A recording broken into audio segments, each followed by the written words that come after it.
Dampak dari tarif resiprokal pada Indonesia 32% ini kepada barang-barang seperti tekstil, pakaian jadi, alas kaki, besi, baja, otomotif, elektronik.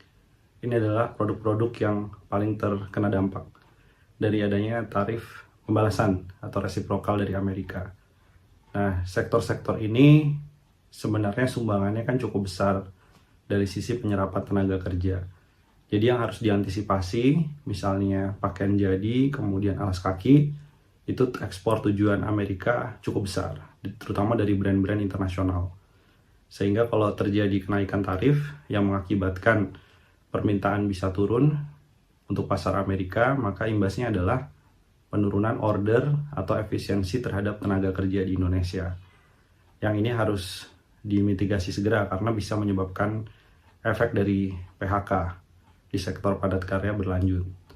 Selain itu, untuk otomotif, ini adalah sektor yang paling rentan karena sebelumnya ada 25% tarif untuk suku cadang dan kendaraan yang dirakit di luar Amerika.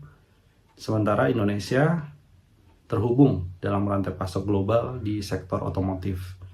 Jadi kalau Vietnam dikenakan tarif yang lebih tinggi, Thailand dikenakan tarif juga, maka imbasnya juga pada permintaan suku cadang kendaraan bermotor di Indonesia. Elektronik juga sama, ini saling terkait antara otomotif dengan elektronik.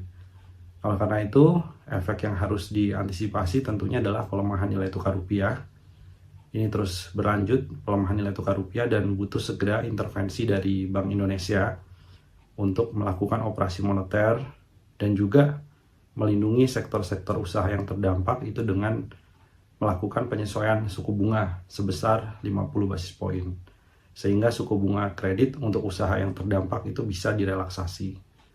Selain itu, pemerintah juga harus mulai mencari cara agar Indonesia bisa mendapatkan segera manfaat dari relokasi industri.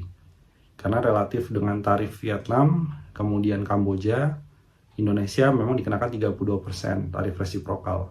Tapi dibanding negara-negara lain, ada selisih tarif yang membuat Indonesia masih menarik. Yang paling penting adalah disiapkan infrastruktur pendukung di kawasan industri, termasuk penyediaan energi terbarukan. Karena banyak perusahaan multinasional memiliki komitmen terhadap suplai dari energi terbarukan dalam melakukan proses produksinya. Dan yang lebih penting lagi adalah regulasi birokrasi ini harus dilakukan percepatan sehingga perizinan-perizinan bisa semakin efisien, semakin efektif,